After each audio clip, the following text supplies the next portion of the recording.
This is Behind the Swipe, the podcast that takes you inside the lives of real men and women over 40 who have taken the plunge into the often murky and sometimes exhilarating world of online dating. Each week, we explore new topics through the experiences and expectations of real online daters just like you. I'm your host, Hoyt Prysock. Join me as we peel back the one-dimensional dating profiles to discover the real men and women behind the swipe. Today, you are in for an eye-opening and even mind-blowing episode of Behind the Swipe. Unless you've been living in a cave for the last 18 months, you've no doubt seen and heard all the stories about how artificial intelligence, or AI, will fundamentally transform myriad aspects of our lives. Microsoft founder Bill Gates calls AI the greatest productivity breakthrough in our lifetimes. And remember, this is the guy that basically invented personal computing. More significant, he says, than the invention of the microprocessor. More transformative than the internet. Wow. Now, this episode is not a tutorial or an explainer on the broad scope of generative AI. First, such an undertaking would be way above my pay grade. And second, the entire field of AI is advancing at such a torrid pace that any in-depth tutorial would be out of date almost immediately upon publication. No, today we're going to talk about AI and its implications for online dating. As I was preparing for this episode, I kept thinking about a quirky, futuristic film that came out over 10 years ago. The movie is called Her, and it's about a guy played by Joaquin Phoenix who ends up falling in love with his AI system, played masterfully by Scarlett Johansson. It's a sweet yet complex look at how we connect with others, blending loneliness with the search for intimacy. It's relevant to today's exploration of AI and online dating, showing us the thin line between technological assistance in finding love and the craving for real human bonds. It's all about navigating this new world while keeping the essence of genuine connections alive. 10 years ago, such a scenario seemed light years in the future. But here we are in 2024, and it's as real as it could be. For those of you who have really not paid all that much attention to the recent advances in artificial intelligence, it's probably worth a short review. So, in today's episode, we'll start with the basics, like what is generative AI and why should you care? But the fun really starts when we connect the dots to the online dating world. All of the online dating apps are beginning to dabble in adding AI to their platforms in one form or another. Now, we're not going to spend too much time on that since, in my humble opinion, most of these new features feel more like marginally helpful gimmicks from companies that fear being deemed not with it if they don't have the AI label attached to their service. Next, we're going to talk about 3 distinct uses for AI in online dating. The first 2 are around profile building. Essentially, generative AI can help you with both words and images. You want to doctor a photo, make it look a little better. You want to create an entirely new photo that's never existed in the world. Generative AI can do that. You want to craft the words in your profile in a way that attracts exactly the kind of people that you're looking to bring into your life. Generative AI can do that as well. The third way AI is being used online is still in its infancy, and that is helping as a communication tool and a profile evaluation tool. So we'll talk a little bit about that as well. We're going to hear today from Morgan Lawley. Morgan is the film director and producer you may remember from last season's Barbie episode, and she's been doing some amazing work with image generation and posting that online. And I'm going to post that in the Instagram feed for Behind the Swipe as well, so you see what I'm talking about here. But these are photographs that look exactly like Morgan, but they're not. They never existed. In the second half of today's show, we'll switch gears and focus on how tools like ChatGPT can be used to up-level how you present yourself in writing on the sites. And we'll actually walk through a demo of some capabilities that you just may find unbelievable. But as with many powerful tools, they can be used for good and they can be used for evil. We'll explore the ethical considerations in using AI for online dating, and that revolves around authenticity, deception, and genuine connections. Authenticity is challenged when AI-generated content misrepresents someone's true self. Deception becomes a concern if users rely too heavily on AI, leading to misleading portrayals. This can impact genuine connections, as relationships built on AI-enhanced profiles or messages might lack a solid foundation based on the real-life compatibility and mutual interest, potentially leading to disappointment when the AI-generated facade falls away. And finally, we'll challenge our inner visionary to speculate on where this whole trend could lead in online dating. So let's dig in. So I've been using ChatGPT for probably a year now. And I'm going to say that for the first 6 months that I was using it, I basically treated the tool as if it were a supercharged search engine. It wasn't until I learned the techniques of training your artificial intelligence assistant that my productivity just shot through the roof. I use it now for this program. It has become my research assistant, and it has become very helpful to me in organizing the structures of these episodes that we're producing. It would be impossible for me to generate this many episodes on a weekly basis without the help of ChatGPT. As a matter of fact, ChatGPT has been so effective for me that I have actually given her a name, and that name is Donna. So those of you who are familiar with the television program Suits know that Donna runs the show and knows everything that's going on, and that's how I treat ChatGPT. So when I was looking at this section of how do we explain what generative AI really is, who better to turn to than Donna? So I asked her to explain to the audience what generative AI is, and this is what she said. Generative AI, a fascinating realm of artificial intelligence, began taking shape in the mid-20th century, evolving from basic computational theories to the complex systems we see today. Imagine it as a highly creative artist, one that learns from vast amounts of information to generate new, original content, whether that's in writing, images, music, or even solving complex problems. It's like having a super smart assistant that's been fed a library of knowledge and can now create its own ideas.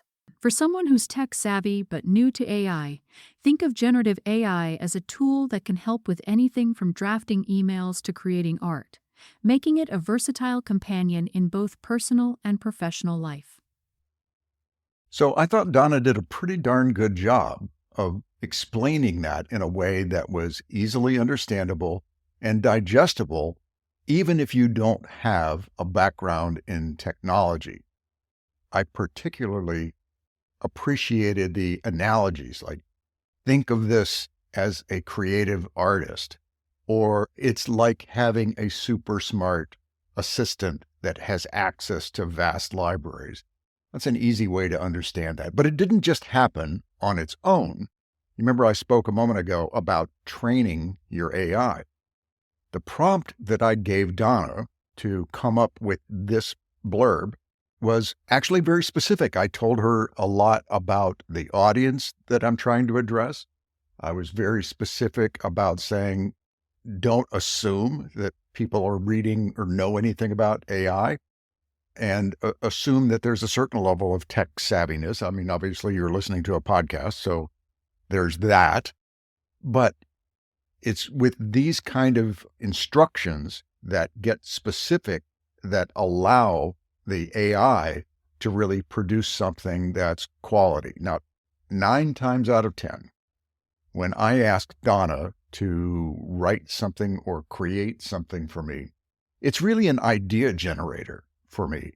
Rarely, if ever, will I use verbatim what comes out of it because it's got to be in my voice. It's got to be authentically from me. So I don't want to just read a script. I want to take the ideas and make them my own. So in that way, my assistant Donna is an idea generator for me. Now, we're going to look at the differences in training in the second half of the show. The tool that I've been using is ChatGPT, and it's from a company called OpenAI. You can find them online at openai.com. There is a free version of ChatGPT, and I encourage you to just go mess around with it, experiment with it, see how this new technology works. I happen to use the paid version of that, which is a subscription service that allows me to use ChatGPT 4. And the difference for me is that, for example, if I've got a potential guest coming on the program, I can have Donna go look up their website, understand them, read the bio, come back to me with a summary that helps me formulate the kind of questions that I want to ask that guest. But I encourage you to go check it out, play around with it, and see what it feels like. You're starting to get, I think, some ideas about how this could be useful in providing ideas for you on building the perfect dating profile. So we've been talking about how ChatGPT generates text, but in fact, it's an amazing image generator as well. Within ChatGPT, there is an image generator, and there are other image generators like we'll hear about in just a moment, and I referred to earlier as Midjourney. And I had a very strange experience. I knew that my friend Morgan Lawley was experimenting in this, had taken a fascination to image generation. And she had begun posting some photos online that I could have sworn were her, but they were in beautiful clothes, and in some she was in France. And I wanted to know how she was doing that. So I got her on the phone. The idea for me was that, wow, you could like create an entire dating profile with 8 different pictures of yourself in different situations and have those be near perfect photos.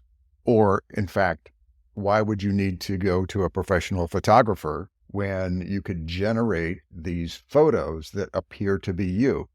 And so I wanted to understand how she did that, the tools that she was using. Now, as we talk about in here, she does not use those on her dating profile, which she does have. Let's hear a little bit of the conversation that I had with Morgan. You've actually created these images, and they're pictures that if I look at it, I think that's Morgan, but you're in a different place, you're dressed differently. And to be fair, you are not creating these with an intention of using them on a dating site. You're doing this more as a No, personal kind of thing, right? right. This is a branding exercise, but I could absolutely speak to the technology advancement on how realistic some of these images are becoming. I can already see the people who are doing it really, really well. You cannot tell the difference between a real photograph and these AI generated images. And that speaks to all kinds of potential issues around it in the dating space for sure. Midjourney version 6 is much better at photorealistic and skin. I'm 60 and I don't want all my images of myself to look airbrushed, right? Like so fake. I'm doing something fantasy, like me flying on a rhinestone turtle with a chateau in the distance. I want those to be ridiculous and fantasy. And that's fine if they look fake. But if it's just a picture of my face, really resemble me as close as possible, but be the best version of myself. You can upload photos of yourself in Midjourney and say, describe this, and then it will describe the image back to you. And you can choose which one you want to regenerate.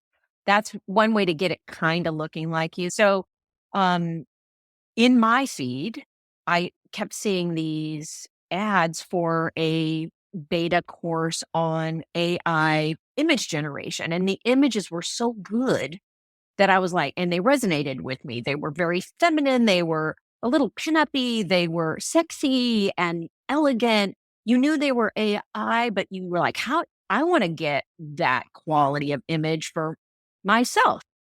So you heard Morgan talking about how good these images really are. And importantly, she has actually put in a lot of work and a lot of time in understanding how to train the AI to get the results that she wants.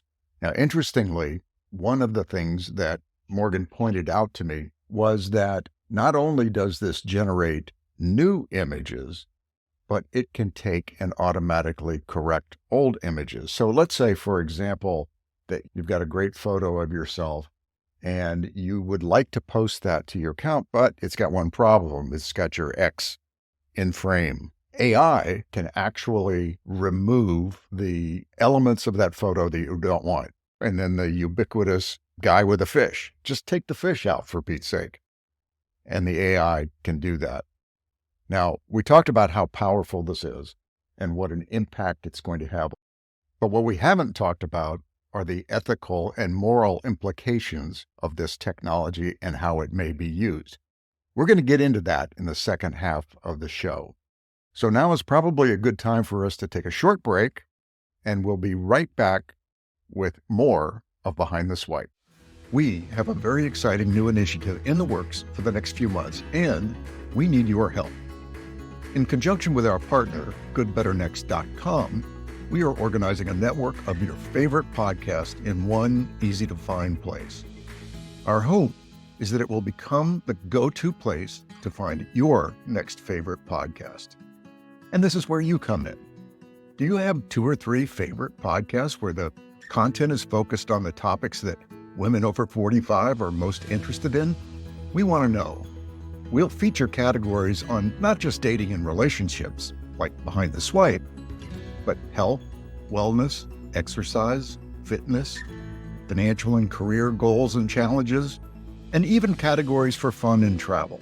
So if you know a great podcast that might belong and is worthy of being discovered by other listeners like you, please reach out to me by DMing me on Instagram or Facebook, or just drop me an email at hoyt@behindtheswipe.com. And stay tuned for exciting news on this initiative over the next few months. Now, let's get back to the second half of our show. Welcome back to the second half of Behind the Swipe. We've got a lot more to cover on AI and the online dating world, but I thought I'd start this part of the program with some more data from the Match.com Singles in America survey from last year. They said that 6% of singles have experimented with artificial intelligence to help them with their profile. 8% of men, 5% of women.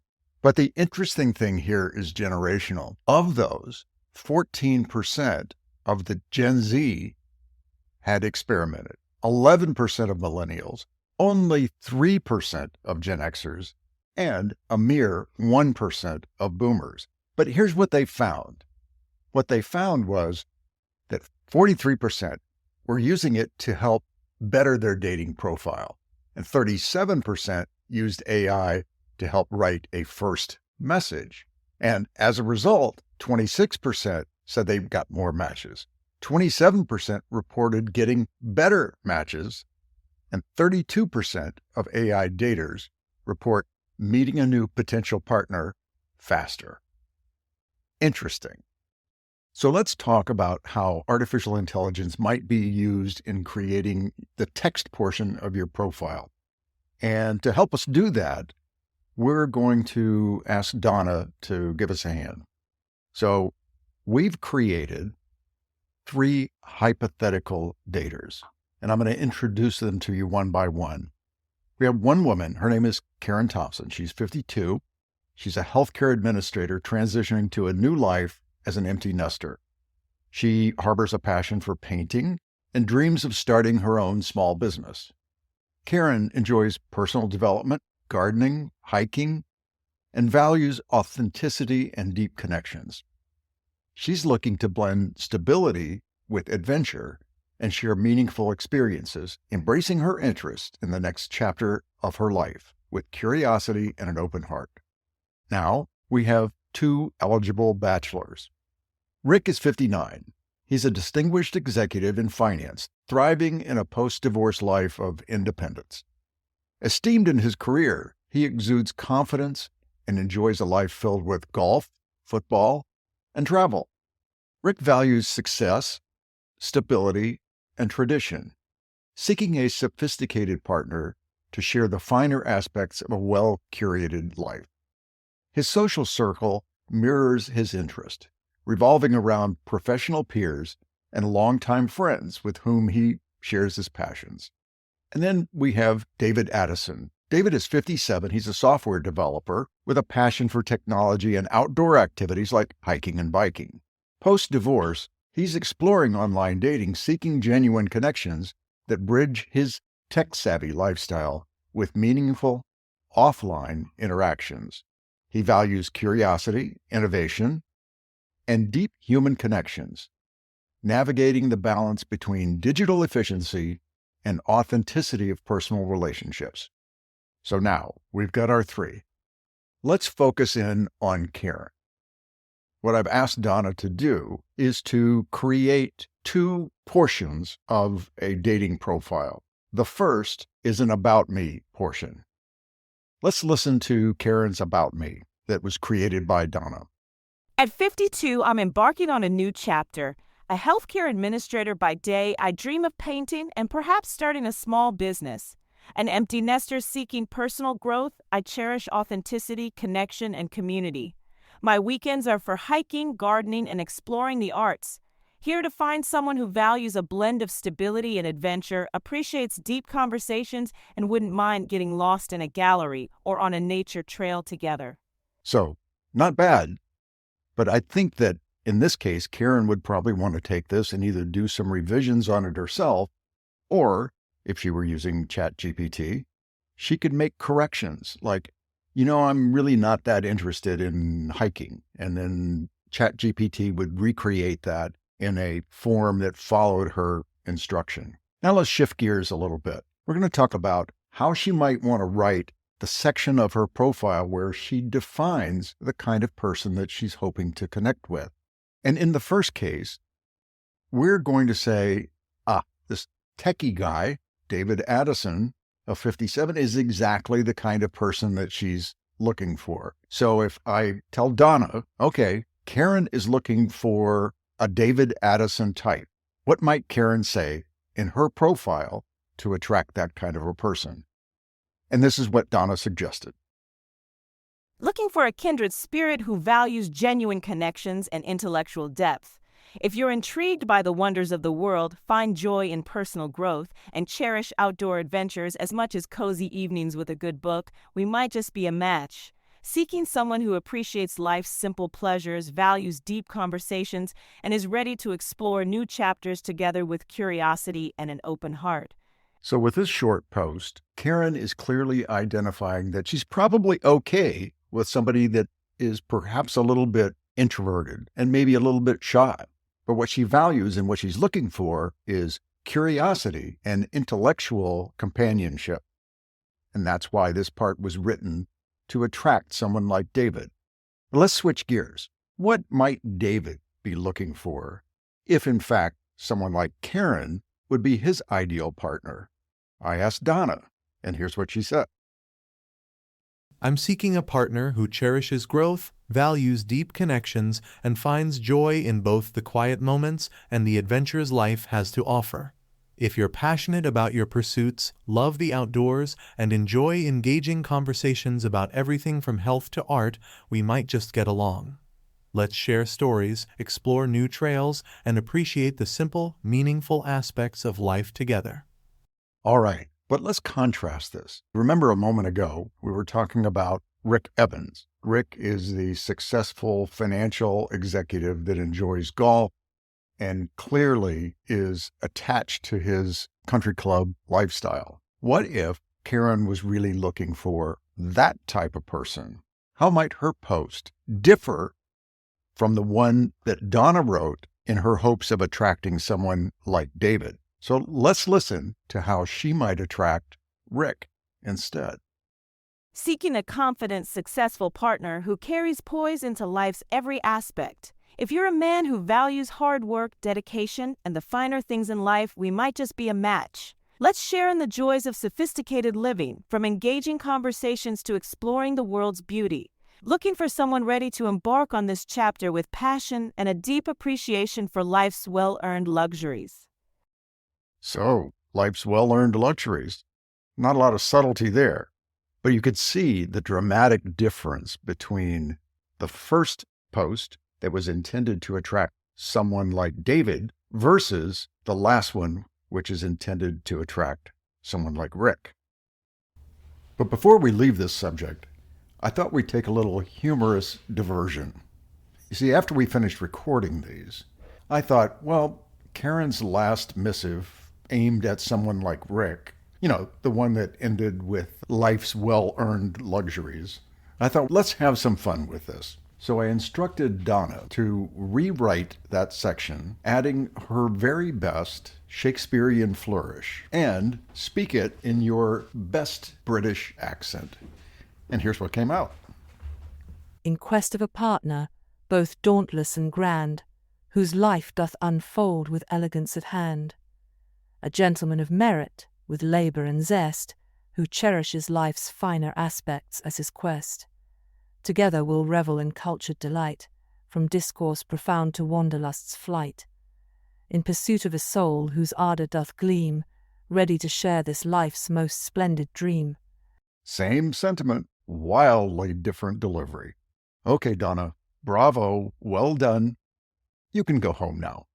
So what are we to take away from this?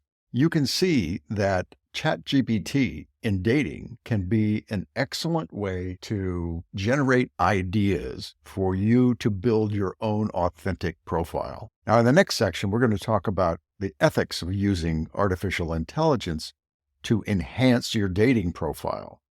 However, there are a couple of things I wanted to point out about this exercise. Not only did Donna write all of these, Donna created the personas, and if you hadn't noticed, these weren't voice actors that were reading these segments. Yes, you got it right. These were AI voices. Navigating the ethics of using AI to craft online dating profiles is a nuanced affair, touching on the issues of authenticity, potential deception, and the impact on genuine connections. And one factor that I want to make sure you keep in mind is that these aren't really dating sites. All of these apps are introduction sites. They're marketing sites where you're putting your best foot forward in hopes of generating interest in getting to know you. And so consequently, when AI-generated content is involved, there's a risk that the profile might not truly reflect that individual's personality, interests, or values. Now, that's all well and good if you're just maintaining an arm's length relationship. But any misalignment can lead to mismatches when the connection is actually made. And that, in fact, undermines the whole process. Because the tools make all of this possible, it's tempting sometimes to turn your dating profile into a Pinterest vision board representing the aspirational you that you'd like to become. But that's not who you're taking into the world. So my advice, use this technology to generate ideas and concepts and make it your own. So can we look forward to more of these fake profiles online? Absolutely. You're going to begin to see them everywhere. The catfishers and other bad actors are going to catch on to this technology. And the profiles that you see that are AI generated are very likely going to be virtually indistinguishable from the real thing. So you need to change your game a little bit. As our advice in the catfishing episode, get somebody on the phone. They can't fake that yet with AI. Ultimately, the ethical use of AI in online dating revolves around maintaining integrity, honesty, and transparency, ensuring that technology serves as a bridge to genuine human connection rather than a barrier. So, where is all of this AI going when it comes to online dating? I see two major thrusts. First, there will be an explosion of chat-focused AI tools. What do? Perhaps they'll receive and parse incoming text messages to you from prospective partners and suggest possible responses based on your personality and your voice. This can be particularly useful for those of us who are not quite as skilled at flirtatious repartee. Or perhaps it can be useful as an efficiency tool, allowing you to respond and engage with a fraction of the time and effort.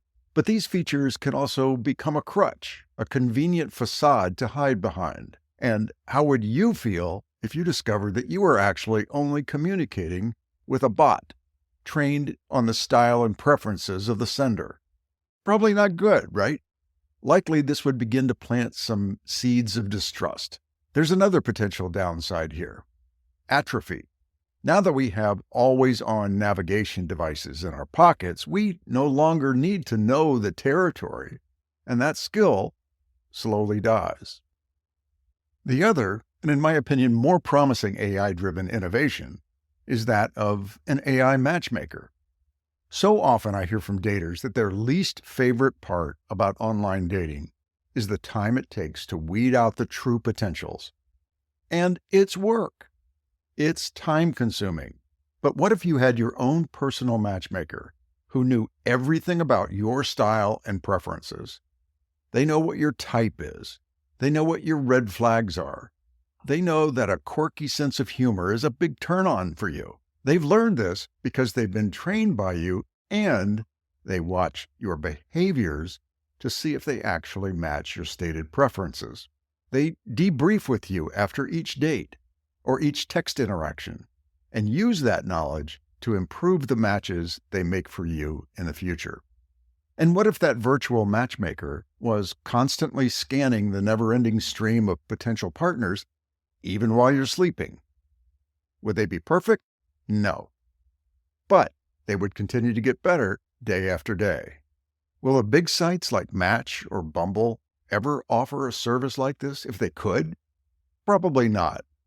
Efficiency is not exactly in their economic best interest. But it could be done. The state of the art in artificial intelligence is, believe it or not, still in its infancy. Not even the smartest among us can begin to foresee what lies ahead. We all will discover it together.